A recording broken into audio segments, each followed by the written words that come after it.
Alright, welcome back to Smut and Study Podcast. Today we are talking about, we don't need to reintroduce ourselves. I think if you're this far along, you don't know our names by now, then, you know. The next week we're going to come out, I'm Rebecca. Fuck it up one time and I'll just be like, I'm Amanda. Yeah. I'll be like, I'm Natalie. Really just. Everybody's gonna be like, these girls are on crack. Anyway.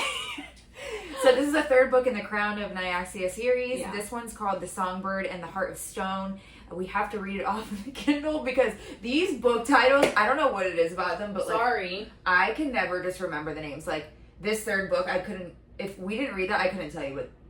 Yeah. Because isn't the next book like The Fallen Dusk of something? Yeah, And I'm like, they're so long. And it's not like A Court of Thorns and Roses. Like those are long, but it's like, we have Akatar. It's like people know that for Akatars, you can just say that, but it's like, that's why I keep saying like the Crowns of Nyaxia series, because I'm like, these names, it's not like, the name's powerless. Like, you know what I mean? There's like one word, just one or two words, like super simple, like they're just multiple words, and I can't remember them. But that's the thing though, because like in the first book, we shouldn't be talking about the first book in this episode, but just going on about like the titles or whatever, like Serpent Wings and Night, or it's like the serpent and the wings of night. But it's like to me, like I'm thinking about that. And I'm like serpent wings night. Like serpent wings of night. Like I don't know. Yeah, but I'm like thinking at some point, oh, there's a big snake in this, or there's like fucking dragons. You know what I mean? But then I thought Oriah was like a serpent.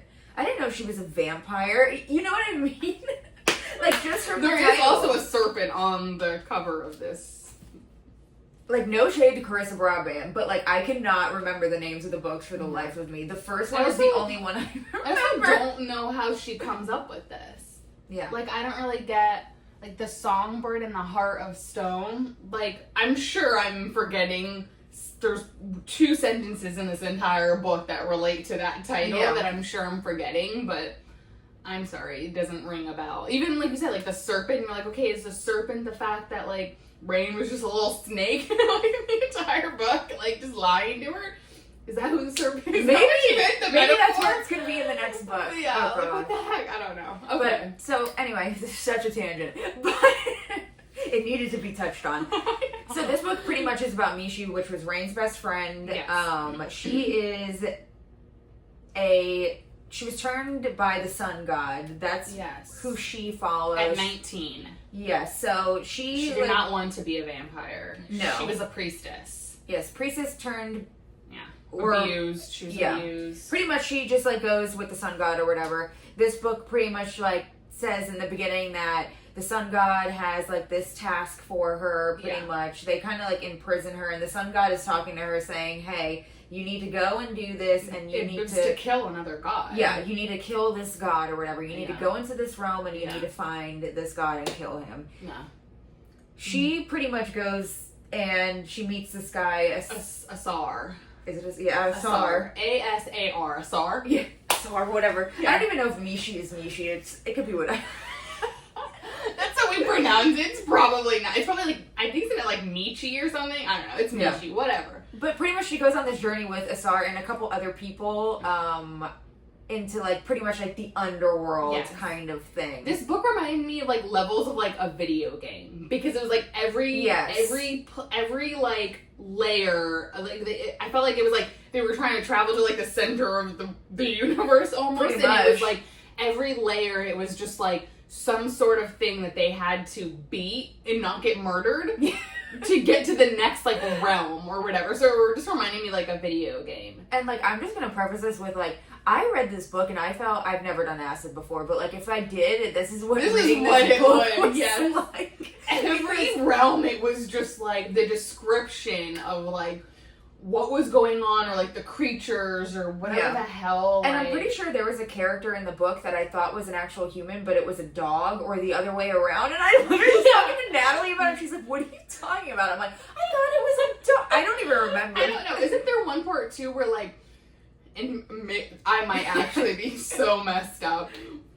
So if I am, just ignore what I'm saying. But isn't there a certain part where it's like Asar like takes Mische home? It's like to his house or something. Like doesn't she like meet like his mom or something like that, or it's like some cottage or something. Like, it's so weird. Yeah, he takes her to the place, but I don't think it was his mom. I think it was... Or it was like someone who like, it was some older woman or something, but like they had like a loving relationship, because I remember her being like talking to Asar and being like, I like her.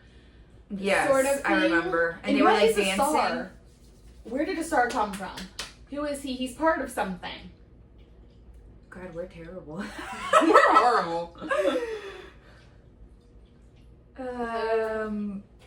It doesn't really say. The story of a mystical underworld. I love how I like called it like the gates of hell. Mortal world, vampire kingdoms, and the descendants of mystical underworld. He is a shadowborn prince, the illegitimate son of Raoul, and is known as the Wrath Warden and the caretaker of Morthrin. And that's why. To the House of Shadow. Because she wants to go, and he's like, you won't fucking survive, because he knows like all these realms, because he's like the Wrath or whatever, and so then he's been through it like a couple of times. Yeah, and so basically she's like, you should come with me or whatever, and then they like team up or whatever. Like I said, this book literally was like an acid trip, because I felt like she said, there's so many like it says right here, as they traverse through the 5 sanctums, body, breath, psyche, secrets, and soul, Mische and Asar face numerous challenges, including wrath, soul eaters, and then their own inner demons. So like there was like you said, it was like a video game. So each like level that they went to get to the next part, closer to the gods. Yeah, and it was like each level was harder than like the last. And like so I remember one level was Mische like going back to her and her sister when her sister died. Yeah, and pretty much they thought that her sister was going to be the one that was going to be the priestess for the sun goddess. Yeah. And then it actually turned out that Mische ended up like killing her sister. Yeah. Not purposely, but. So, like, you kind of went through that realm. But like I said, it just all was, like... I think it was a lot because, again, like, that second book let off on such a cliffhanger that you thought that, like, I feel the same way as you do. I don't think I was aware that this book was all about, like, Mische. And, like, I wasn't mad when, like, I started reading because it was, like, a really good book. But it was just, like, more information where it was, like, you just learned about, like... where Araya came from and Rain in that entire history, and then it was like, oh, Mische, remember that cute little character that you liked? Well, here's her entire backstory, and also here's this rando Asar and what he is, and he's the Wrath and protects like this realm or whatever, and you're just like, cool. I mean, I was here for it. Again, it was very enemies to lovers. They were like butting heads. Like he basically like. For the first half of it, like, didn't respect... Like, he was like, you're gonna die. Like, didn't respect her at all. Like, he was just like, what the hell are you doing? I don't know. You can tell where my priority's at, because the two main things that I remember from this book is the ending, because it was mind-blowing, and then the scene where they have sex on an altar. Yes. In this holy place, they literally just bang on this altar. Yeah, and I also laugh in this book with the smut scenes, because it's literally like they almost like die and they're like, let's fuck. And then like they almost die again and you're like, oh, okay. Is that how we do this?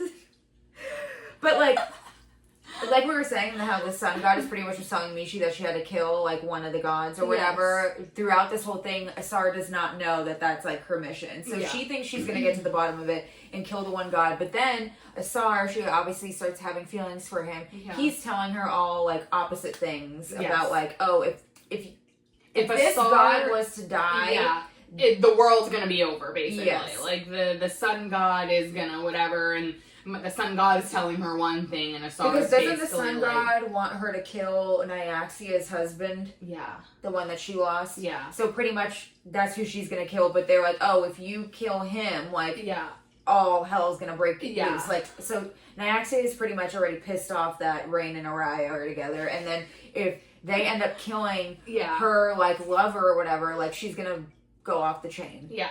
But pretty much what happens is, obviously she chooses love over what the sun goddess is saying, even though the sun goddess is like, if you don't do this, like, I'm gonna kill you, or, you know, I'll take away your powers as well. Right. And then, pretty much they have, like, they get to the final level. Yeah. Because how could they not? It wouldn't be a story if they didn't. They get to the final level. All the gods are there. She Yeah. kills a different god. Yeah. The one that I think Asar was like, this is who we have to go after. Yeah. I couldn't tell you the name. But she kills that one instead of killing the guy that the sun goddess wanted her to kill. And then they pretty much like capture both of them and then they kill Mische. And you're just like, what? Yeah. It's like, I don't know if it's this, I think it's the sun god who injures Mische or whatever, but Asar is basically begging the gods to save her, and they're all like pissed off, and they basically, one of the gods like gives the final blow to like kill Mische, and Asar basically has to hold her and watch her, and so Mische dies, and then they basically capture Asar. Yeah, because they're pretty much like, you killed one of ours now. Yeah, like, you and have to so pretty it's much like he's sacrifice yourself. captured. Yeah, and they like are like, I don't know. These gods are very against bringing people back to life. There's the theme there. Here, this is what we'll just read because this is actually good. It says, Mische kills the god, blah, blah, blah, blah. This shatters the sun and plunges the world into darkness. Mische attempts to resurrect Asar as she dies but fails. She awakens briefly to find Asar holding her, now imbued with godlike power. So he pretty much is like a god now. Yeah. Which, I don't remember that part, but whatever. The other gods arrive debating their fate. Nyaxia, enraged by Atraxas' death, refuses to save Mische. The gods restrain Asar. You're such a better reader than me. And they pretty much kill her. Whatever. So it says that the story concludes with two visions. Mische encountering Vincent, the deceased Nightborn king in the underworld, suggesting... Which was the... Yes. Suggesting a new journey ahead, and Asar imprisoned by the White Pantheon, vowing to find Mische again and offer her the only gift he has left.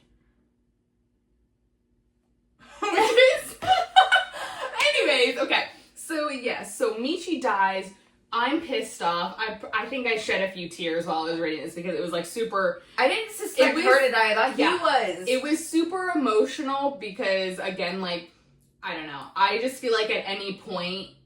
Sometimes I feel like it's more, I get more emotional when it's like the guy begging versus when it's like the female begging. And so when it's the guy that's literally like holding, sobbing, and like begging to basically like, you know, take him instead of her and like all this stuff and like bring her back and they say no and he's like, so, like I was torn. And then basically, so she dies and she wakes up and the vision is like someone's like holding their hand out for her to like grab, and she grabs it and it's Vincent. And then Vincent says some sort of like cryptic message like, oh, like your journey has just begun or something like that. And you're like, or we have a lot of work. Something we like have a lot of work to do, or some sort of like cryptic something. And you're like, hey, Vincent, who again, by the time you get through the second book, you're like, Vincent's low-key a piece of shit, but you don't really hate him that much. Like, there's always still, they always kind of go back and forth where it's like, he was bad, but then it would be like the backstory of why he did it. You were like, okay. Like, I don't know. Like, you could relate to it a little bit. So you're like, oh my god, like, you're freaking out. You're like, okay, well, that's Araya's dad. Like, now Mische and Araya's dad are just, like, hanging out. And then he's captured, and you're like, cool. So I don't know if this fourth one's gonna be about, I don't know if it's this story or... Now that we can talk about it, I feel like what's gonna happen is now that she's kind of in like this other world or whatever, she's gonna help Rain and Araya when Nyaxia like comes for them. That's what I'm hoping. I'm hoping that like Vincent doesn't like, I don't know. Like I'm hoping Vincent comes back and is kind of good. Like I'm hoping it's not like Vincent comes back and he's like trying to take like the crown back. Take the crown back and like get rid of like his daughter and like his son-in-law or whatever. And I hope it's like the other way around where it's just kind of like he's gonna like help he them, knows that like Nyaxia is going after them, and so he's like, okay, like we have a lot of work to do, and then that ends up being whatever, and somehow Asar escapes. And like I know helps. I don't know. And then what is it saying? The only gift he has left. What is the gift? I mean, it might have said it at the end of the book, but I don't remember. I don't remember. If you remember, good for you. Please comment. Please comment what the gift is. I don't know. Yeah, like I said, this book was like a mind fuck to me just because I literally was It like, was. it is so all over the, not in a bad Yeah. way, it was super well written, but it was just all over the place with Yeah. like the different levels, and then she's in like this dream and blah, blah, I blah. think it was just, again, like very hard because it was like you had 2 books to learn about these other characters, and there was a lot of backstory. It was like the different houses and like yada yada. And then it was like, oh, here's Michi's. And then again, it was just like Asar came into the picture, and they like clearly go in description of what like Asar is and where he came from, but you're like, okay, she's like another side piece into like their world, and you're like, okay, he's over here and Michi came from here, and now they're in like this realm thing, and you're like, okay. And like you said, it was like very acid trippy, very video game, whatever, like trials, and like it was good, it was entertaining. The smut scenes were smutting, like they were good. It was very good, like tension, enemies to lovers, like sort of thing, but it was just like I just grasped these people. And then like, you gave me, I don't know. You like, gave us Mische, which we love Mische, but at the same time now you just threw in this other guy, and we're like, okay, so is the next book going to be about Rain and Oriah? Because now we need to know what happens with Mische and Asar. So like, to me, I'm like, who are we getting next? I don't know. I feel like it's going to be Michi. Probably.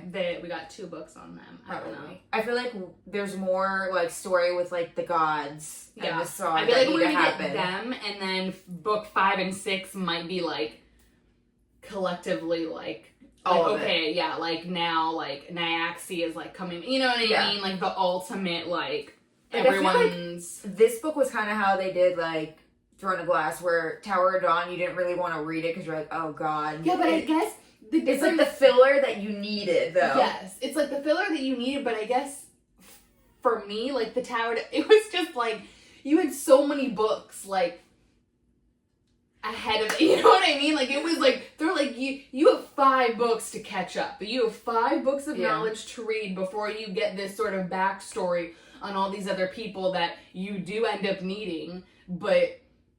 This, it was like 2 books, and then they were just like, here you go. Yeah, here's another character. And there was nothing about, like, I mean, I think maybe like 1 or 2 points there, Michi'd be like, oh, Oriah and Rain are like happy, or like I miss them, and like they were my family, and like I hope to get back to them, like that sort of thing. And you're just like, I guess they're doing good. Like, you know what I mean? Like, at least like Tower of Dawn, it was like there were real, like, connections to the people, and I don't know. And like also another question is like entirely when she left halfway in the second books, is this happening at that time when she left halfway, or is this happening after like the queen like is, or the god is mad? Which might fit in why we think when like Vincent made that elusive like comment about like, oh, we have a lot of work to do or something like that. It's like she was doing all of that when what was happening with Rain and Oriah, and it could be like they just like Oriah just brought him back to life again, and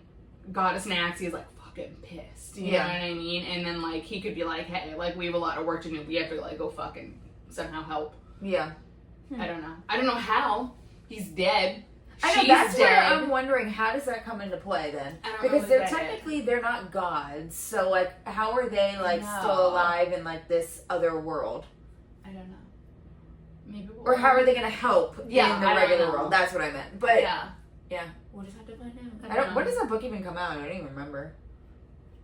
I think it comes out soon. I feel like there's so many good books coming out. But we need answers. August of this year. Oh, okay. And it's called The Fallen and the Kiss of Dusk. You're like, bro, what? Oh, it does say, it's his 4th book in the Crowns of Nyaxis series, The Fallen and the Kiss of Dusk. Follows the story of Asar and Michi. It's the 2nd book in the Shadowborn duet. So there's only 2, okay. So it says the story focuses on Asar and Michi as they embark on a quest to seize power from the god of death, allowing Asar to achieve divinity. Interesting. Okay, how do you... I love how the book centers on them seeking to be reunited and find redemption. Well, that answers our questions. Is Vincent the king of death now? I don't get it. I don't know. Or now Vincent I don't know if like Vincent's now helping Mische to be like, we need to go, like we need to destroy the King of Death so like Asar can, yeah, you know, but or it's something. just funny Or that, if like Vincent, if they destroy the King of Death or do whatever to the King of Death, like does Vincent and Mische come back? I don't know. Like what is Asar having divinity? I don't know, but didn't it say that Asar like pretty much? Oh yeah, it says that he does have godlike powers. Yeah. So do you think he could like bring them back to life? Maybe. I don't know. We'll find out August 5th. All right. Because I'll definitely be reading it when it comes out. Oh, like, definitely. I'm gonna have to like stop whatever book I'm like reading. I'm gonna be like, I have to read this really fast. So I read this. What I did with Fearless, I was like, I have to take a break from Zodiac Academy. I was like, I have to read Fearless. They could wait. Yeah, but I think that about sums it up. I think we did all right. This episode might feel like an acid trip to you, but welcome to our brains. Yes. All right. Well, see you guys next time. Bye.